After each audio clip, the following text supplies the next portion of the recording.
e nós recebemos agora nos nossos estúdios, aqui em São Paulo, Roberto Amaral, ex-ministro de Ciência e Tecnologia do governo Lula, também ex-presidente do PSB. Muito boa noite, obrigado pela presença. Boa noite, um prazer estar aqui. Obrigado. Ministro, o PSB está rachado, né? O senhor não concordou com a decisão majoritária do partido de apoiar Aécio Neves. O PSB também saiu da base aliada no fim aí do governo Dilma Rousseff, já não é mais aliado de Dilma. Como é que fica agora para 2015 num novo governo, sendo ou Dilma Rousseff ou Aécio Neves? Qual é a posição do partido? O partido vai se reunir de novo para tomar essa decisão, para se posicionar em uma linha? Não, o senhor vai ficar fora aí das decisões? Vai ser, vamos dizer assim, um rebelde dentro do partido? Como que vai ser o PSB agora para 2015, a partir de 2015?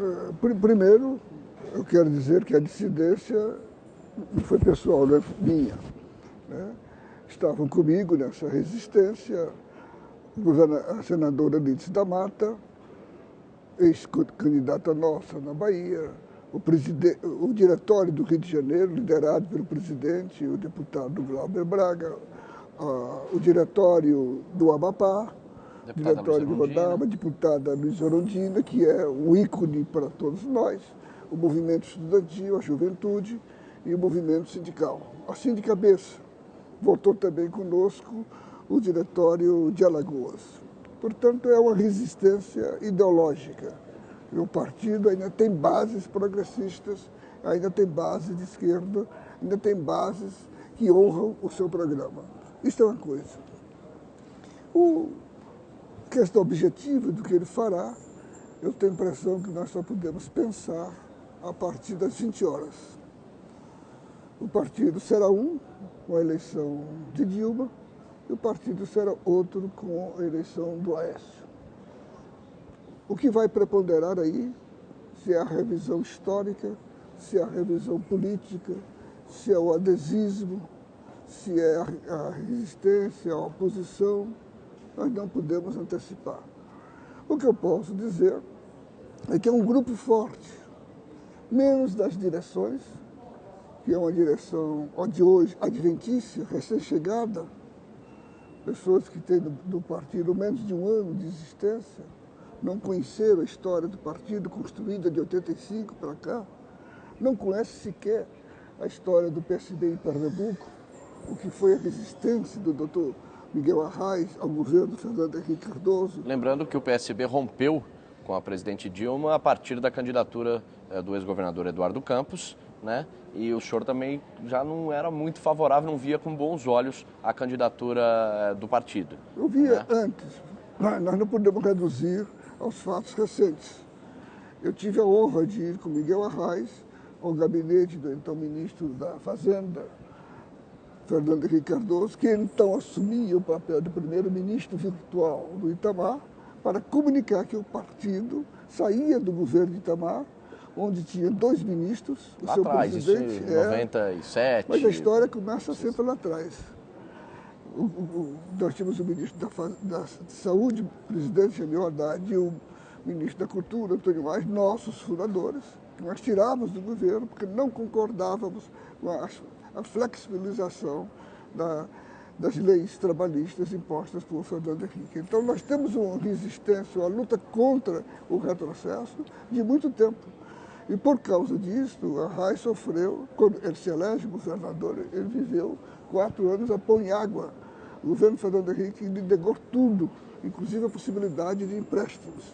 E isto, um dos líderes da resistência a Arraes foi o futuro governador, hoje aliado do PSB, o Jabra Vasconcelos. Lembrando que Eduardo Campos é o neto de Miguel Arraes e, pelo jeito que o senhor está falando, foi contrário aí à posição do avô. E além de neto, ele era o ministro, ele era o secretário da Fazenda, nesse momento doloroso, em que, inclusive, por infâmia e injúria, o doutor Arraes foi acusado de fraude na operação dos precatórios. Eu não esqueço isso jamais. Agora, o PSB estuda aí uma possibilidade de fazer uma união agora com o PPS. Se isso acontecer, para que lado que o senhor vai? O senhor pensa até em PT? Como é que... Eu não irei para nenhum outro partido. Meu partido é o PSB. Eu fundei... Mas se houver essa fusão com o PPS? Eu vou chegar até lá. Eu vou lutar para que o meu partido continue fiel ao programa e ao manifesto que com outros companheiros eu tive a honra de redigir em 1985. Naquele então, o S de PSB não era uma letrinha de uma sopa. Era uma convicção, era uma opção. Lutarei com todas as minhas forças para que esse segundo suicídio, se é possível a pessoa se suicidar-se 2 vezes, ocorra. Eu vou interromper um pouquinho o senhor, que nós vamos até Belo Horizonte com a repórter Estela Freitas, que acompanha o candidato do PSDB à presidência, Aécio Neves. É com você, Estela. Olá, Érica, exatamente. Na realidade, a aguardada chegada do Aécio Neves aqui em frente ao prédio onde mora a irmã dele, a Andréia. Na realidade, ele chegaria aqui por volta das 5h30 da tarde, atrasou um pouco, porque ele também está esperando alguns políticos que devem chegar aqui para acompanhar a apuração dos votos até o final e o resultado dessa eleição. Até agora chegaram aqui o prefeito de BH, Márcio Lacerda, o deputado federal de Pernambuco, Bruno Araújo, o senador José Agripino Maia, o prefeito de Salvador, ACM Neto, e agora acaba de chegar também o governador de Minas, Alberto Pinto Coelho. Ainda é esperada a chegada de Aloysio Nunes, que é o vice de Aécio Campos, o prefeito do Recife, Geraldo Júlio, também o governador eleito por Pernambuco, Paulo Câmara, e o senador eleito por São Paulo, José Serra. Todos devem acompanhar aqui até o resultado dessa eleição. Então, a partir das 8 da noite, aí a expectativa para sair esse resultado. E Aécio Neves deve seguir, então, para um hotel que fica na região central aqui de Belo Horizonte para fazer um pronunciamento e também uma coletiva de imprensa. Agora nós vamos a Brasília conversar com o repórter Tony Vendramini, que também está lá aguardando uma coletiva de imprensa da candidata Dilma Rousseff. Boa noite, Tony. Boa noite, Estela. Exatamente. Aqui a candidata do PT à reeleição, a presidente Dilma Rousseff, está sendo aguardada também. É o salão de um hotel em Brasília. Alguns ajustes ainda estão sendo feitos no som, os técnicos ainda estão trabalhando no palco. Alguns militantes já chegaram por aqui, muitos jornalistas, mas a presidente Dilma Rousseff, candidata à reeleição pelo PT, só deve chegar aqui no salão do hotel por volta das 8h30 da noite. A informação que eu recebi agora é que Dilma preferiu acompanhar ao lado da família, no Palácio da Alvorada, a apuração, e alguns ministros seguiram para o comitê de campanha. Portanto, somente às 8h30 da noite, depois da divulgação dos primeiros números, das primeiras parciais, a presidente Dilma Rousseff deve seguir aqui para esse salão do hotel, que fica bem perto do Palácio da Alvorada, para fazer esse pronunciamento. Voltamos ao estúdio.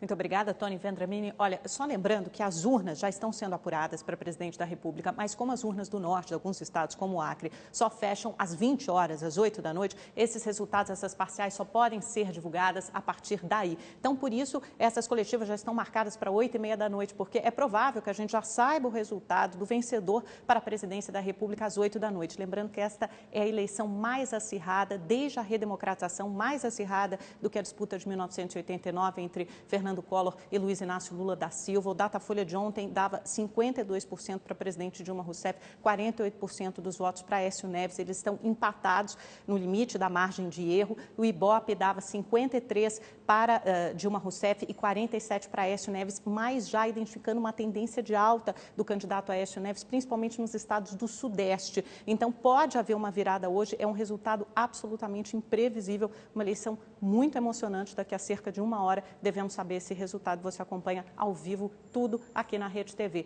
Vamos acompanhar, enquanto isso, alguns resultados nos estados. Nós temos mais totens aqui para o Ceará, que também é uma outra disputa bastante emocionante, com quase 30% das urnas apuradas. O candidato petista, Camilo Santana, tem 52,6% dos votos. Ele que veio lá de trás conseguiu uma arrancada no final desse primeiro turno e agora lidera a disputa à frente de Eunício Oliveira, o senador Eunício Oliveira do PMDB, que tem 47,4% dos votos. As pesquisas indicavam um empate técnico, então a gente segue acompanhando a apuração das urnas também no Ceará, porque esse resultado pode mudar. Vamos então para o nosso próximo totem, mais um estado, está ali, é o Rio Grande do Norte, com 47%, quase metade das urnas apuradas, e continuam mantendo essa virada do Robson Faria, o vice-governador, pelo PSD, que teve o apoio na reta final do primeiro turno do ex-presidente Lula, gravou um vídeo apoiando o candidato, e com isso ele conseguiu chegar ao segundo turno e agora segue à frente nessa disputa com 53,2% dos votos. Henrique Eduardo Alves, o deputado mais longevo da Câmara dos Deputados, há 44 anos tem um mandato na Câmara, agora está com 46,8% dos votos, né? E se não for eleito governador do Rio Grande do Norte, também já perdeu o mandato na Câmara, então deve ficar fora aí, ficará sem um cargo político caso não se eleja governador do Rio Grande do Norte. Ele também é uma grande força política no estado, uma família muito tradicional do estado, mas continua em segundo lugar. Vamos a mais um totem, agora no Pará, com quase 56% das urnas apuradas. O governador Simão Jatene, do PSDB, tem 53,4% dos votos, é seguido de perto por Helder Barbalho, filho do ex-senador Jader Barbalho, do PMDB, que tem 46,6% dos votos, né? A força de Helder, que é um candidato jovem de 35 anos, já foi prefeito de Ananindeua, é principalmente no interior do estado do Pará. Mas o governador Simão Jatene está caminhando, por enquanto, para a reeleição. Lembrando que o PSDB já manda há uns 20 anos no estado do Pará, há bastante tempo.